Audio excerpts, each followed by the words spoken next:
Welcome to another project analysis. It has been a while since I've been back at the studio because I just came back from holidays. Did you all enjoy your June holidays? I just came back from Australia, so didn't film for the past 2 weeks.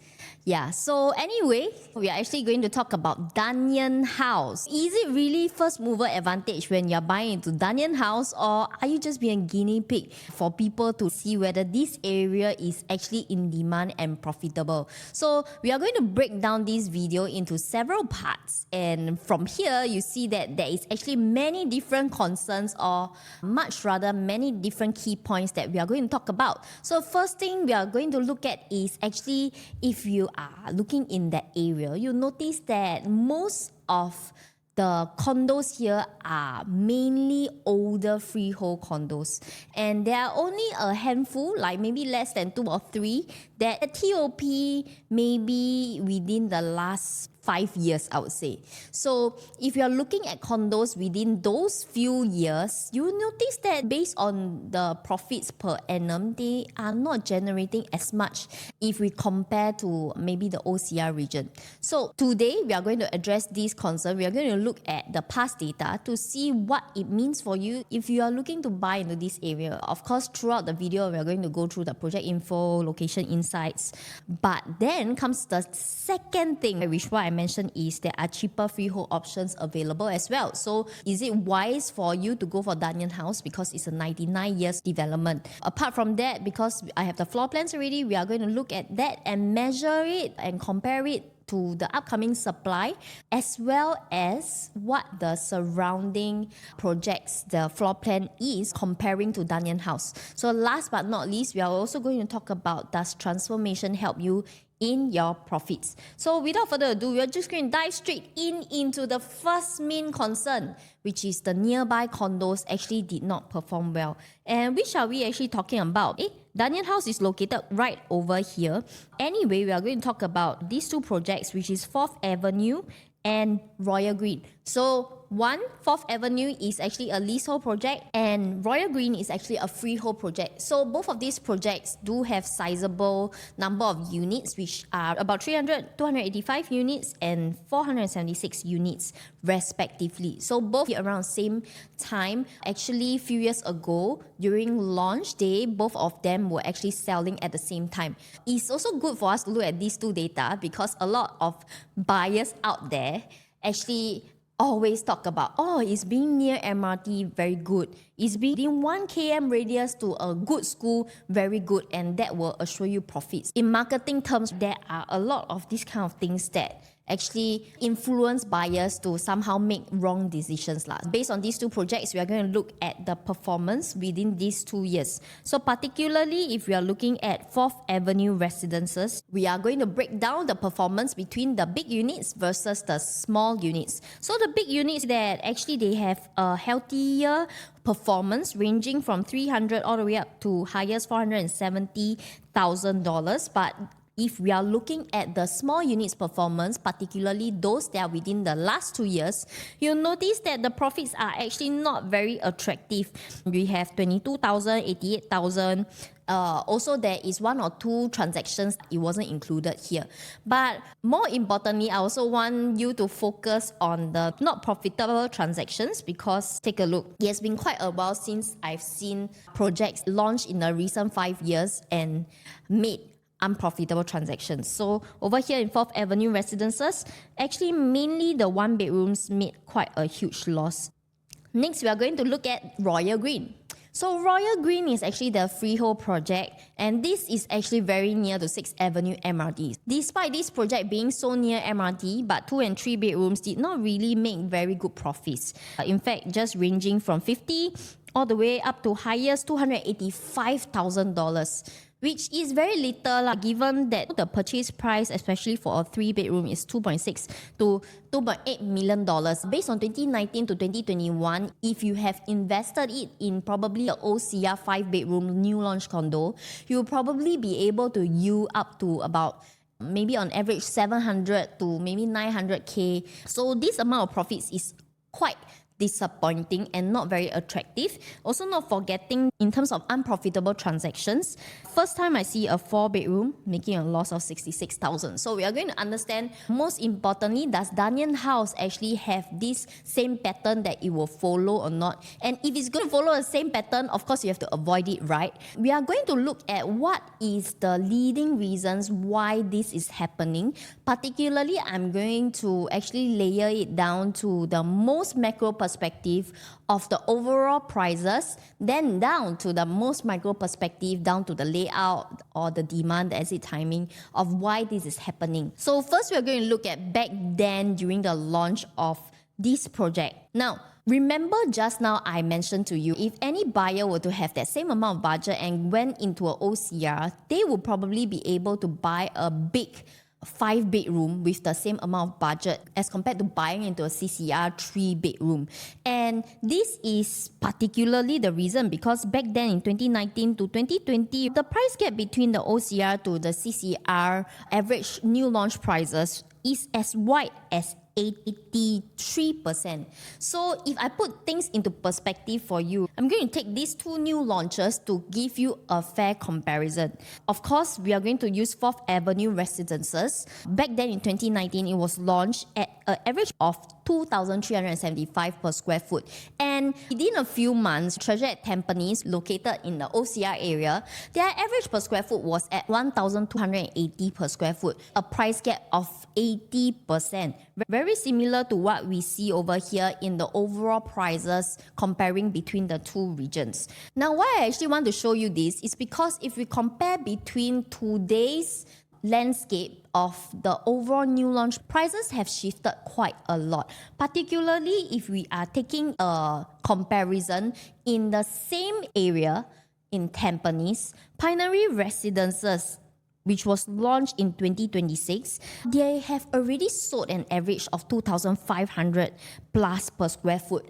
Whereas Dunearn House, if for example they were to launch at an average of $3,000, this actually close up the gap between the CCR and OCR region prices up to 17.8%. Of course, based on $3,000, nothing is concrete yet because I would think that Dunearn House, that some of the units that's facing closer to the road would have a lower per square foot. If let's say it launches at 2007, 2008, actually is even closer to the price of Pioneer Residences, which is in the OCR region. So while I'm not saying that Dunearn House is something that you should really buy, is a steal, I don't think that our analysis is based on this level only, but breaking it down more detailed into the micro factors as well. But what I'm saying is from perspective, what is happening in 2019 versus today is already very different in terms of prices. And in different eras of new launches, there is bound to be different areas that we can focus on. And in 2019, for example, when price gap between the two regions is so wide, then of course the safest option is to go to OCR. But now, because the prices between these two, OCR and CCR, is so close, that's why if you put yourself in the perspective of someone who is just looking to buy into a 3-bedroom, you have choices between buying into an area that is in the heartland area, maybe like Jurong, maybe Tampines, versus you also have that same option to buy in a more prime area, which is District 10, Bukit Timah area. Although not all buyers will actually go for OCR, CCR, but I would say that won't the demand be diluted in that sense? Which also goes back to 4th Avenue Residences when we are looking at the profitable transactions, right? What I noticed is even though the small units within these 2 years did not make much money, but there is actually a far more underlying reason why this is so. Now, I sorted out the profits between owners who exited much earlier, that means within the 3 years or 4 years, versus owners who exited within the past 2 years. And there is a very big difference in terms of their profits. First thing first, we want to look at purchase date and purchase price. Now, between owners who transacted earlier versus later, purchase date can be quite similar. 2019, 2020, 2019, of course, there's 2021, but I also want to show you that in terms of purchase price, it is actually not much different because we also have people who are buying 2019, 2020 at 2,400 per square foot versus those people who transacted later, right? They also purchase at 2,400 plus per square foot. But the average prices in the price that they were able to sell is actually much lower, where you see that people who exit earlier, they transacted at an average of 2,600 per square foot, whereas those owners who exited much more recently only was able to sell at an average of 2,400 per square foot. So this is actually a good difference of close to 150 per square foot to 200 per square foot. What I'm trying to share over here is I also want to understand why is it that owners who exit earlier was able to sell at a much higher per square foot at a better price. Because it's actually very common for people to say, oh, if I cannot sell at a higher price, I just hold long, right? I just hold longer so that I can get a much better selling price. But why is it not true in the 4th Avenue residences perspective? And most importantly, we want to understand why is it that owners who were able to time their exit properly, they were able to sell at a much higher per square foot. And this is the reason why the price gap between the CCR versus the OCR was very close, particularly when we are looking at the resale units. Now, I want to show you between these two projects. Also, this is 4th Avenue Residences, and this is actually Seaside Residences, which is located in the OCR area. Now, in the years between 2022 to 2023, which is the exit timing of the sale of the transactions, right? You notice that these are the owners who were able to make the most profits lah. But why are they able to sell at so much profits? It's because during that time in OCR area, Seaside Residences, the buyers who go and buy a 2-bedroom there will cost an average of 1.65 all the way up to 1.98 million. So no doubt, Seaside Residences has sea facing. It definitely has its positive attributes. But will there also be buyers who question themselves, actually for that same amount of budget, instead of something that I can buy in the OCR area in District 16, now I can buy something in the CCR area in District 10 that is so close to MRT. Buyers also realize that with that same amount of budget, they could finally have that chance to go into something in the CCR area, which is something that maybe like few years back, nobody will be able to do so because what I mentioned here, price between OCR and CCR gap is 85%. Now the gap is very close. For a 2-bedder, I can buy something in CCR. Might as well I come here, right? Which is why those owners of 4th Avenue Residences, if they are able to time the exit well, they realize this portion. The agent actually advised them to sell at the correct time. That's why they are able to get so much profits, lor. Why I want to share with you this is because right now, this is based on resale perspective.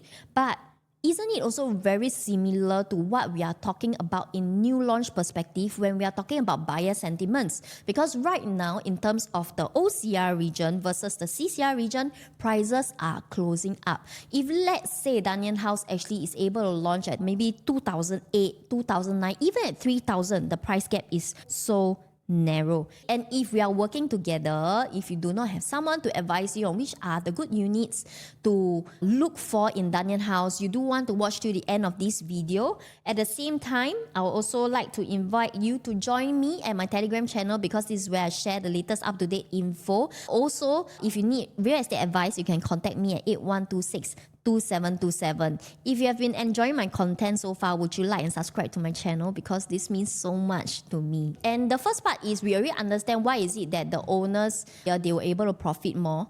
But the next part we also want to understand is why is it that the profits for people who exit later in 4th Avenue Residences, they actually saw a drastic drop in terms of their prices. And actually, I wouldn't think that it's because this area cannot make money. It's much rather because of the new ruling, which is harmonization. Because during this time when the owners are trying to sell, which is between 2025 to 2026, there is this particular ruling of harmonization which actually allow buyers to be able to buy a similar unit at a much lower quantum. So if you take a look at 4th Avenue Residences 2-bedroom, the selling price that has been transacted can range lowest from 1.38 all the way up to maybe 1.9 million. This is the kind of profits that are very low. So essentially, if the sellers over here who sold later, they want to sell at a much higher profit, they have to respectively sell about $100,000 to $130,000 more than their selling price. So for perspective, just imagine a 2-bed, 1-bath, 646 square feet unit in 4th Avenue Residences. They sell at 1.72 million. Is it possible or not when a buyer at during that same time at 1.7 under the harmonization ruling not only able to get something that is a 2-bed, 1-bath.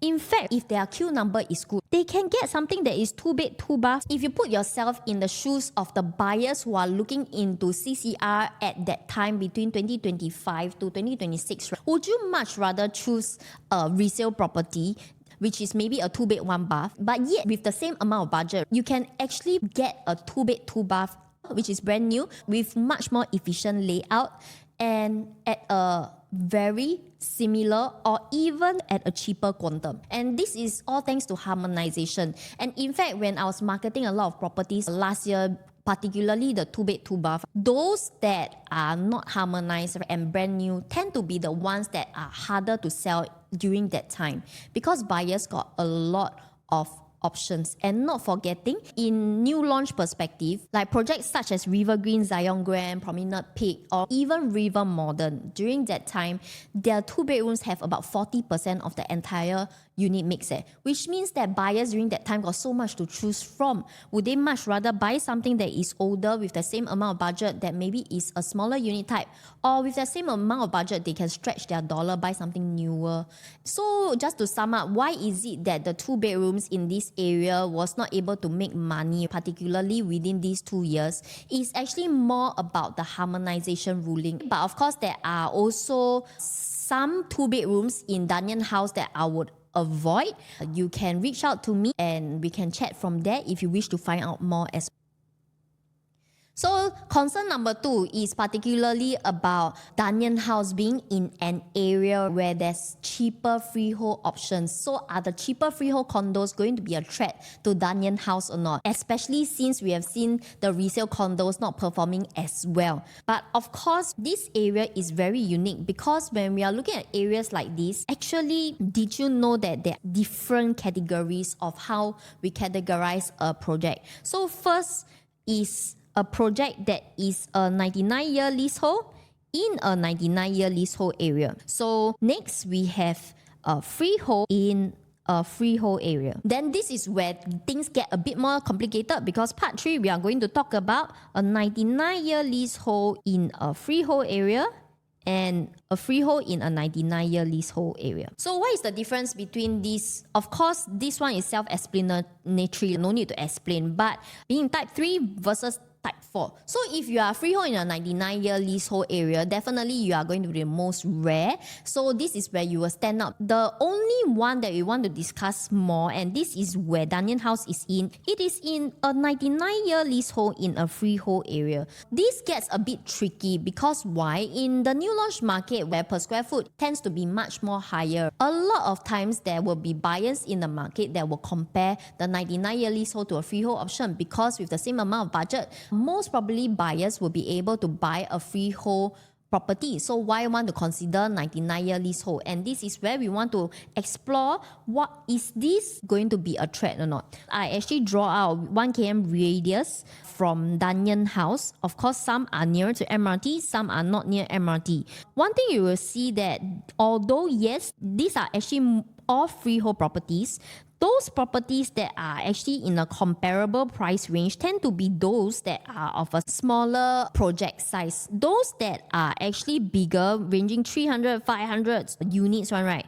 Those price ranges are going to be much higher because their sizes are bigger. So this, of course, is not enough for us to determine because why? People who are looking at Dunearn House, most likely there is a very high chance that people want to be near MRT, which is why I sorted out projects that are near 6th Avenue and Tan Kaki. Now we are going to look at projects that are near Tan Kaki. There are only 12 projects. For fair comparison, I'm just going to take this one project, which is Asana, TOP in 2019, a freehold project, 48 units, as a comparison, just to give you perspective. Now, this project is actually averagely selling at 2,400 per square foot. So this is a small project and it's freehold. Now, the next question, which is a very common question, is if you are a buyer and you're looking at a freehold option like this, which is ranging at 2,400 per square foot. If Dunearn House were to launch at 3,000 per square foot, the gap between the freehold to leasehold is 27%.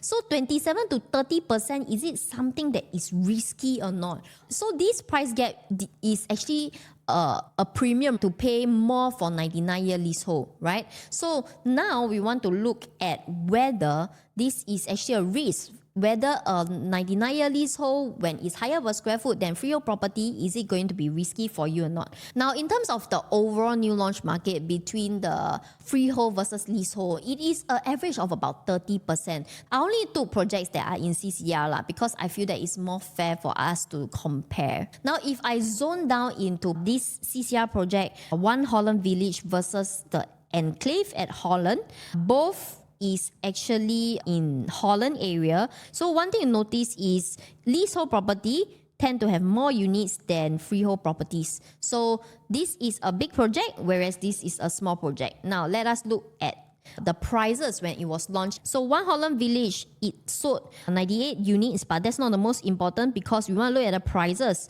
In the article, it says that in 2019, One Holland Village actually sold for an average of $3,200 per square foot. Whereas the Enclave at Holland, during that same time, actually sold at an average of 2,000 per square foot. So between 2,000 to 3,002 per square foot. So one more thing to take note of is the 99-year leasehold is also 30% more expensive. So back then, I'm very sure that there will be buyers who say that One Holland Village is very expensive. Might as well buy the freehold, right? Which is very similar to what we see in Asana versus Dunearn House as well. So now let's look at the price performance. This is the chart. The blue actually depicts the price for One Holland Village, whereas the red depicts the freehold Enclave at Holland. Launch price 2005 for One Holland Village. Today, prices have increased all the way up 16% to 3,001 per square foot on average. The Enclave at Holland, even though it sold at 2004 to 2005, but today only was able to sell at 1,009. In fact, made a loss of close to 24%. So the biggest learning that we have over here is actually if we are comparing between a freehold versus leasehold, it cannot be compared just mainly by tenure. Most importantly, we must compare between the project size because like what I mentioned in my previous videos, project size and land size in particular in the CCR actually makes a very important attribute in terms of profit. If your freehold property is actually a huge freehold property, if you compare between a similar size leasehold property, then that is a fair comparison. And usually if I compare like that, big project leasehold versus big project,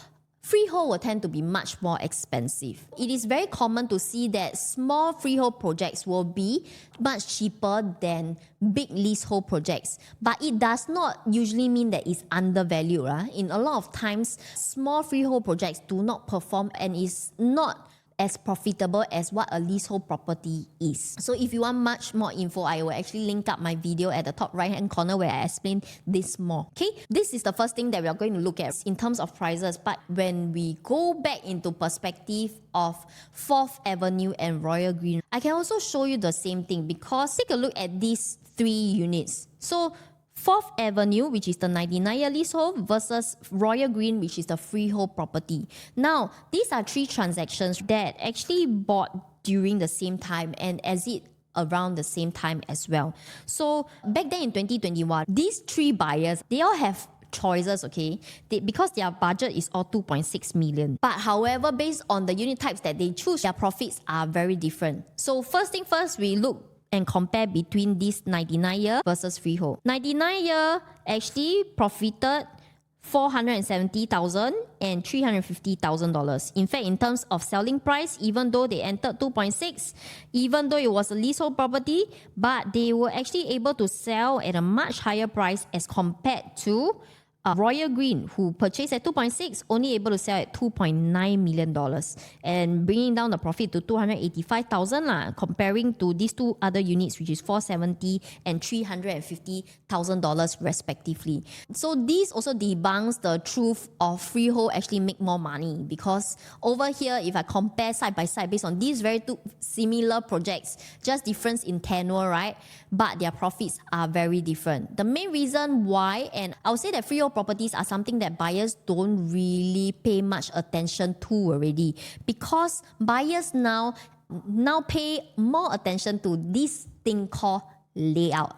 Right. So for 4th Avenue residences, for example, you see this owner actually made the most profit, particularly because this owner purchased a 3-bedder that comes with a proper size kitchen, with a yard area and a study area that doubles up as a storeroom and even has a WC. So this is like the typical 3 bedrooms that most buyers looking to buy into this area will like lah. Right? Then moving next to the next transaction, this 1109 square feet unit. So this is more like a gun shape. Of course, I can understand why lesser profits lah, because it's more odd shape. So if I come here versus here, this unit will definitely have a better impression. That's why buyers don't mind paying more lah. Okay? Versus with the same amount of budget back then in 2020, buyer a 3-bedroom compact, small kitchen, 3 bedrooms without the yard, without the WC, without storeroom. So you have to ask yourself, same thing goes when you are buying into Dunearn House. Based on your budget, are you buying into the demand in this area? Which is what you probably need to watch till the end of this video to understand. And secondly is, you see, if you are this buyer, you do have a family and you have helper. Is freehold more important to you, or is having that extra yard area, WC and storeroom more important to you? I think the answer is pretty clear lah, which also shows why in terms of whether we're talking about freehold versus leasehold is no longer important. So how does this impact you in Dunearn House?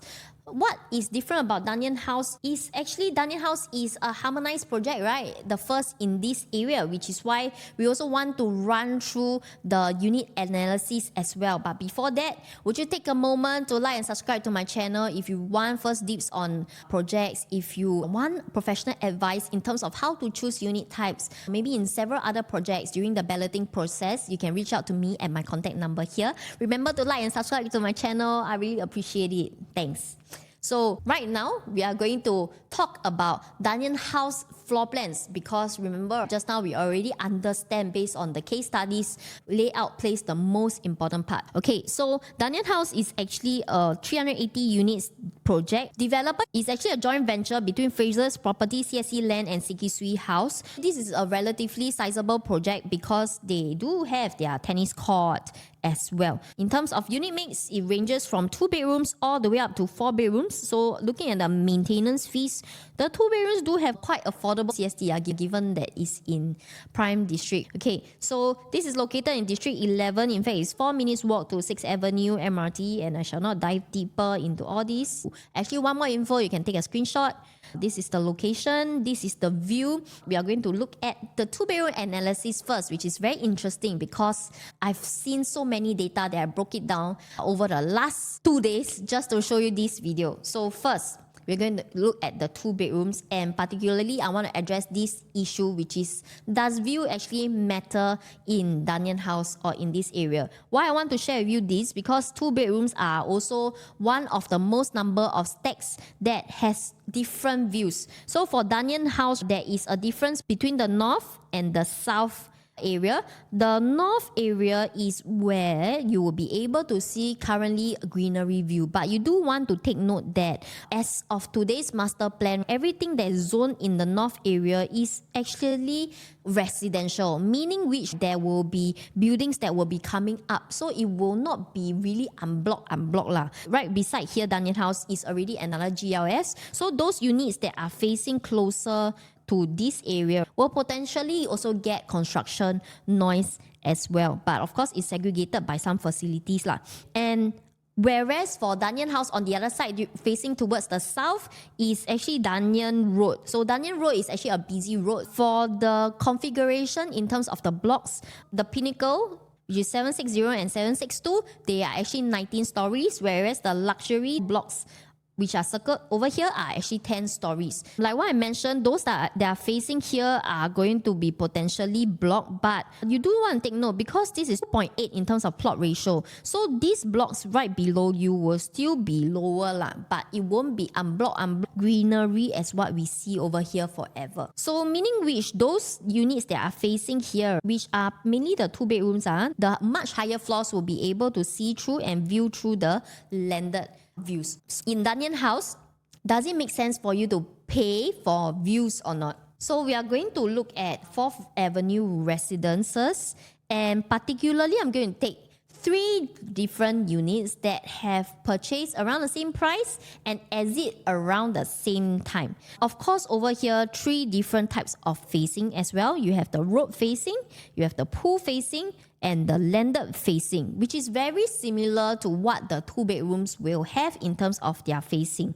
So road facing is actually the cheapest or deemed the least premium in 4th Avenue residences. Why I want to show you these 3 transactions is because remember the owners that I was talking about, those that exit within 2 years' time, there was a huge drop in profits as compared to those who exit earlier. So we want to understand based on these 3 transactions, and it's interesting because during times like these, when owners have no choice but to sell lower, right? Did you know that the premium facing units do not have to? So I zoom into the first one, which is Stack 68 facing towards the landed area. This unit actually purchased at 2,446 per square foot, sold September 2025, sold at the highest profit, $190,000. And this is very different from these 2 units. So take note, at their date of sale, both is actually quite comparable, which is in the same month, if not within a few months apart lah. So their profits are so much different. So for the 2 bedroom, which is facing towards the pool, the owner actually purchased at 2,552 per square foot, which is higher than the landed facing unit, right? But the profit is actually much lower at $87,000. This is actually about $110,000 different from the 2 bedroom landed facing unit. And the road facing unit, this one was sold at the lowest amount of profit, $36,000 only. And between the landed unit versus the road facing unit, purchased at around the same price, but profits is by $150,000 because of facing. So what I can say over here is, it doesn't mean that today if you are buying the cheapest, you will win, or it doesn't mean that you are buying pool facing, you will tend to profit more. Actually over here, in fact, this is not only one transaction, it's also another transaction that show that landed facing units tend to profit much more. So if applying back to Dunearn House, we are going to use the current floor plans to see which are the units that I prefer most. So first one we're going to look at is the 527 square feet layout, which is the 2 bed, 1 bath. Something that I feel the developers did very well is developers actually put in a semi-enclosed kitchen. So this is actually very rare and something that cannot be found in the current market, whether it's a harmonized project or whether it's a non-harmonized project, whether we are comparing between 4th Avenue and Royal Green. So this is more of like the typical layout that today's developer will tend to use in the CCR area in the past few launches that we have seen in the River Valley area as well. And because Dunearn House is harmonized, so developers was able to fit in everything nicely in a 527 square feet layout. Whereas in the older projects, even though they are 614, 646 square feet, because of that, overall quantum also got much higher, which is 1.798 to 1.823. This is just one transaction, so I wouldn't actually take this into consideration. So the average transacted for the 2 bed 1 bath, which is within this 1 year, is about 1.798 to 1.8.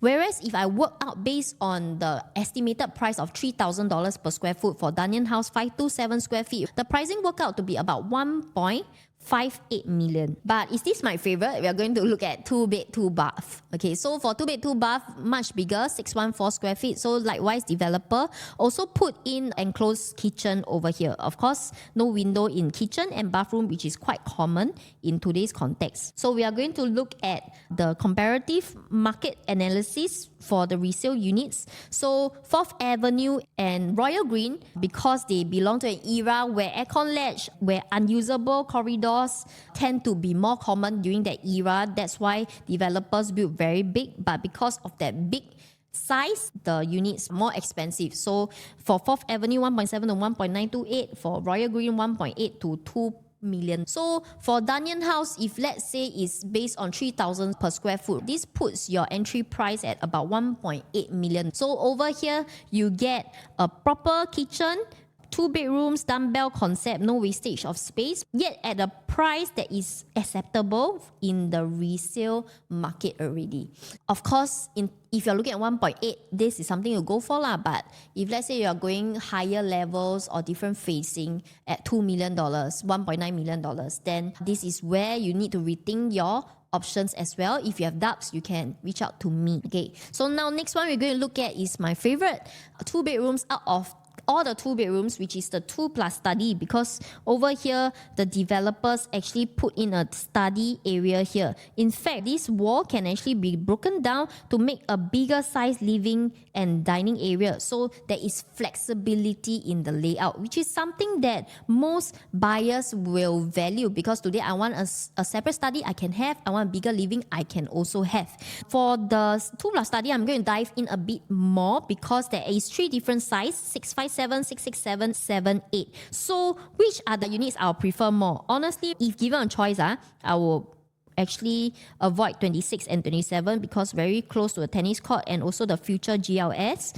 31 and 18, the bigger unit, which is 678 square feet, much bigger than 657 square feet. Even though it's just 20 square feet difference, right? But if I multiply by 3,000 square feet, that's $60,000-$70,000 depending on the floor level. So if given a choice, I would want to put the 657 on stack 23 as my first choice first. Because remember, based on the past data, landed facing units, particularly the maybe the mid to high floor units, can profit more. My next choice will be the stack 22. These 2 units are actually much closer to the side gate. 67 square feet, I feel that is not too much wasted space. And second is facing towards the pool, which is the second preferred choice. And also it will be quieter for those of you who prefer lesser traffic noise. We are going to do a market analysis. Why I also prefer a 2+ study for Dunearn House is because there is a gap in terms of the supply of units. So Dunearn House 614 square feet. In 4th Avenue, there's no 2+ study. Royal Green, there is, but developers built it very big, which is 729 square feet. And if you look at the floor plan of one of the units here, their study is crammed to one corner. So you cannot really have a lot of flexibility in terms of the usage of space. And the next thing is, of course, in terms of entry price, it went as high as 2.46 million. So today, if I do a quick calculation of 657 multiplied by 3,000 per square foot, it's out to be $1.9 million, which is still well below what the resale options in the surrounding have lah. Alright, if you require a more detailed analysis, you can reach me at my number. Next, we are going to go to the 3-bedroom analysis. I felt developers really thought very thoroughly about the demographics and the buyers' demand, who are the buyers and what they prefer when they want to come into an area like this. The first one we're going to look at is the smallest 3-bedroom, which is the 872 square feet and the 936 square feet. One thing I really like about this unit is even at 872 square feet, developer is still able to fit in a household shelter for a layout like this.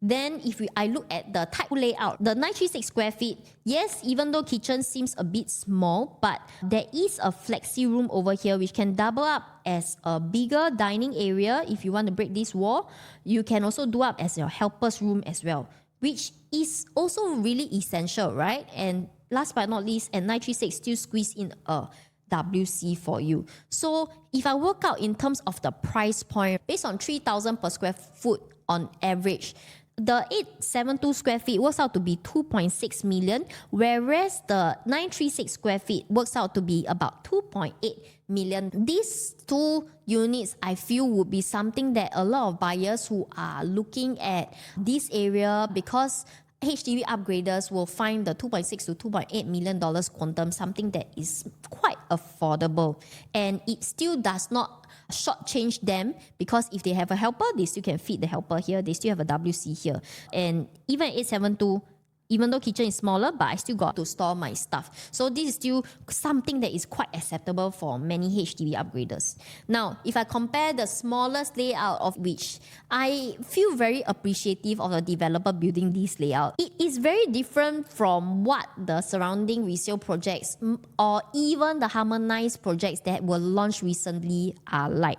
Because those that are 800 plus square feet usually do not give you any storage. Okay, resale option very clearly, 4th Avenue residence, Royal Green. Developers used to count in the aircon ledge and all the unnecessary corridor space. That's why the price range was at 2.38 all the way up to 2.92 million. Yes, buyers can still have the option to think, oh, I want the resale option. But I will feel that because Dunearn House has this extra thing, which all of these don't have, if prices is quite similar or maybe top up a bit, buyers will still want to go for a unit in Dunearn House. Okay, next one we want to look at is the 3-bedroom premium, which is the biggest 3 bedrooms in Dunearn House there is. Now I want to look at 947 and 969 first, because they belong to the luxury blocks, which is over here. And what is the difference between these two versus the biggest layout is this is considered as pinnacle. But even though it's considered as pinnacle and the most premium, this might not be my most favorite, because if I zoom into the layout between the 969 and 1001, for the 969, developers gave 3 bedrooms, 1 household shelter, and an additional study area. So for those of you who actually want your storeroom to store things and you still maybe want a separate helper sleeping area, this can still be a good choice as well, because got window also. Whereas for the 1001 square feet, this layout is nice because it is wider in terms of frontage. This is 3.2 meters. The difference is got dry and wet kitchen, no?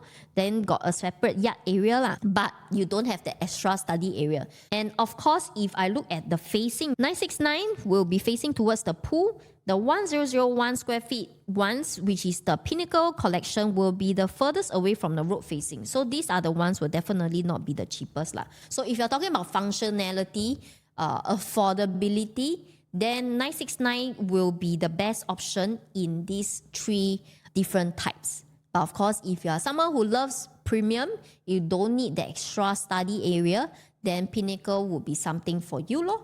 Okay, so last we are going into the comparative project analysis for the 3 bedrooms for Dunearn House at 969 square feet. Even though it is of a smaller square feet, but 4th Avenue and Royal Green, they have double balconies, they have a super large balcony, they have the aircon ledge area, and they have the long walkways over here. So these all, if I add up everything, you most likely will not be getting the full 1,000 or 1,001 or 1,000 plus square feet unit lah.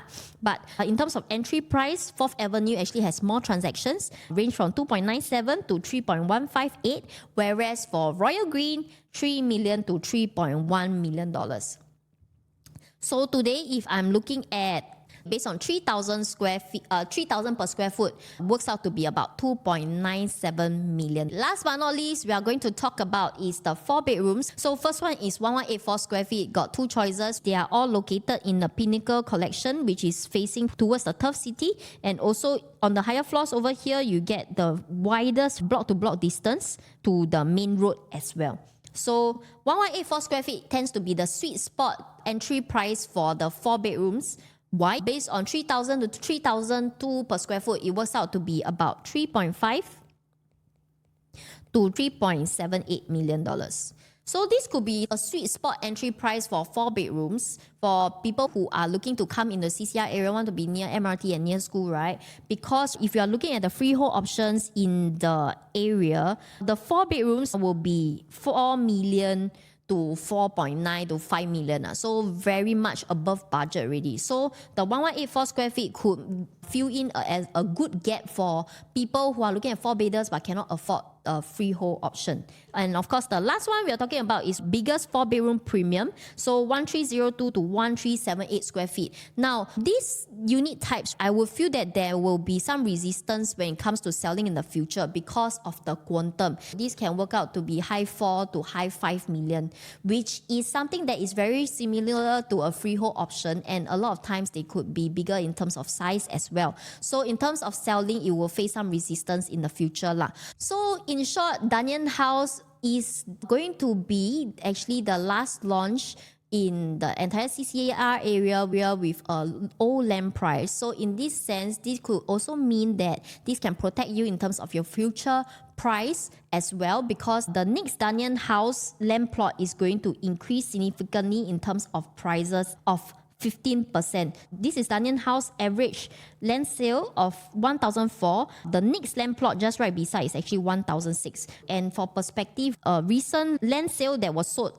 at Dover is 1,556 per square foot, which future selling price is 3,000 to 3,002. So if I come back to Dunearn House, this is 1,600. Definitely we are going to look at a price spread of 3,005 per square foot on average. In terms of that, if I'm looking at Dunearn House, yes, even though the past resale condos might not have so healthy profits, but it is also due to harmonization that caused the profits to not be so favorable for owners. So if you are buying into Dunearn House and you're not so sure when you should exit, especially from an investment point of view, you can reach me at my contact number here. Last but not least, show flat preview is happening soon. You can reach me here and we can visit a show flat together and talk more in terms of which unit you should select next. If not, I hope you have enjoyed my video so far, and I'll see you in my next video.